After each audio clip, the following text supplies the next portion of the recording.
Shreyas superman Iyer, the demon, the beast, the silent giant. গতকাল 8টা ছক্কা 5টা 4 হাঁকিয়ে ক্যাপ্টেন শ্রেয়াস আইয়ার যেভাবে পাঞ্জাবকে 11 বছর পর ফাইনালে তুললেন, এই ইনিংসটা একটা ইতিহাস হয়ে থেকে যাবে। হ্যাঁ, এই সেই শ্রেয়াস আইয়ার যে বছরের পর বছর ভালো খেলেও চূড়ান্ত অবহেলার শিকার। এই সেই শ্রেয়াস আইয়ার যাকে 1 বছর আগে ভারতীয় ক্রিকেট বোর্ড সেন্ট্রাল কন্ট্রাক্ট থেকে বাদ দিয়ে দিয়েছিল।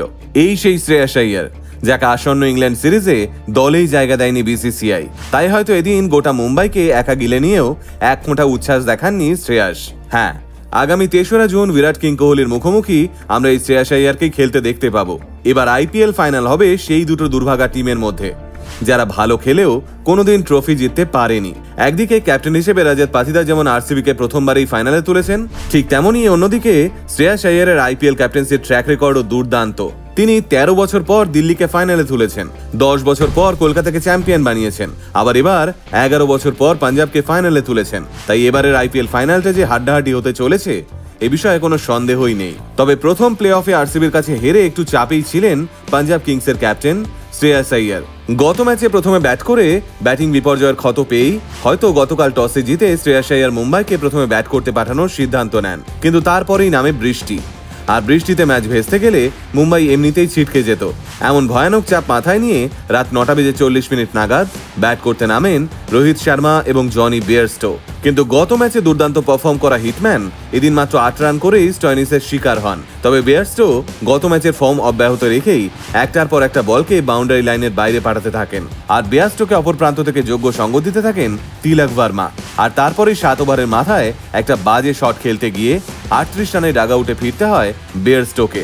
সে সময় মুম্বাই ফ্যানরা একটু মুশড়ে পড়লেও সূর্যকুমার যাদব মাঠে নামার পর যেন আচমকা একটা ঝড় ওঠে। সূর্য এবং তিলক মিলে পরবর্তী 6 ওভারে স্কোরবোর্ডে 70+ রান যোগ করে দেন। কিন্তু তারপরেই জোড়া ঝটকা খায় মুম্বাই। পরপর 2 ওভারে ডাগআউটে ফিরে যান সূর্য এবং তিলক, দুজনেই 44 রান সংগ্রহ করেন। এরপর ক্যাপ্টেন হার্দিক পান্ডিয়া এবং নামান ধীর মিলে লড়াই শুরু করেন 200 রানের মাইলস্টোন অ্যাচিভ করার জন্য। হার্দিক মাঝপথে 15 রানে আউট হয়ে ফিরে গেলেও নামান 18 বলে 37 রানের দুর্দান্ত ইনিংস খেলে মুম্বাইকে 200 অবধি পৌঁছে দেন। 20 ওভার শেষে মুম্বাই ইন্ডিয়ান্সের রান সংখ্যা দাঁড়ায় 203। মুম্বাইয়ের গড়াই রানের পাহাড় তাড়া করতে নেমে ইনিংসের 3য় ওভারে প্রথম ঝটকা খায় পাঞ্জাব। ট্রেন্ট বোল্টের বলে লোপ্পা ক্যাচ তুলে ডাগআউটে ফেরেন পাঞ্জাব ওপেনার প্রভসিমরন সিং। তবে এরপর পাঞ্জাবের তরফ থেকেও ঝড় ওঠে। প্রিয়ান্স আরিয়া টপলের ওভারে 14 রান তোলার পর জস ইংলিশ বুমরাকে 1 ওভারে 20 হাঁকান। কিন্তু তারপরেই ঘটে ছন্দ পতন। অশ্বিনী কুমার এসে ছিটকে দেন প্রিয়ান্স আরিয়াকে। তবে তারপরেও ইংলিশ নিজের তাণ্ডব চালিয়ে যেতে থাকেন। আর ঠিক তখনই পরিস্থিতি খারাপ হচ্ছে বুঝতে পেরে ক্যাপ্টেন হার্দিক পান্ডিয়া বল করতে আসেন আর গিলে নেন ইংলিশকে। কিন্তু তারপরেই মুম্বাই শিবিরে দুঃস্বপ্নের মতো আছড়ে পড়ে এক জোড়া ঝড়, যাদের নাম শ্রেয়াস আইয়ার এবং নেহাল ওয়াদেরা। এই দুজনে মিলে 84 রানের তুখোর একটা পার্টনারশিপ গড়ে তোলেন। কিন্তু তারপরেই হাফ সেঞ্চুরি দৌড়গোড়ায় থাকা ওয়াদেরাকে 48 রানে ছিটকে দেন অশ্বিনী কুমার। কিন্তু তাতেও কোনো হেলদোল হয় না ক্যাপ্টেন শ্রেয়াস আইয়ারের। একাকী যোদ্ধার মতো তিনি চোখে চোখ রেখে লড়ে যান গোটা মুম্বাই টিমের সঙ্গে। হাফ সেঞ্চুরি কমপ্লিট করেন। বুমরা, অশ্বিনী, টপলি কাউকে রেয়াত না করে একটার পর একটা বলকে পাঠাতে থাকেন বাউন্ডারির বাইরে।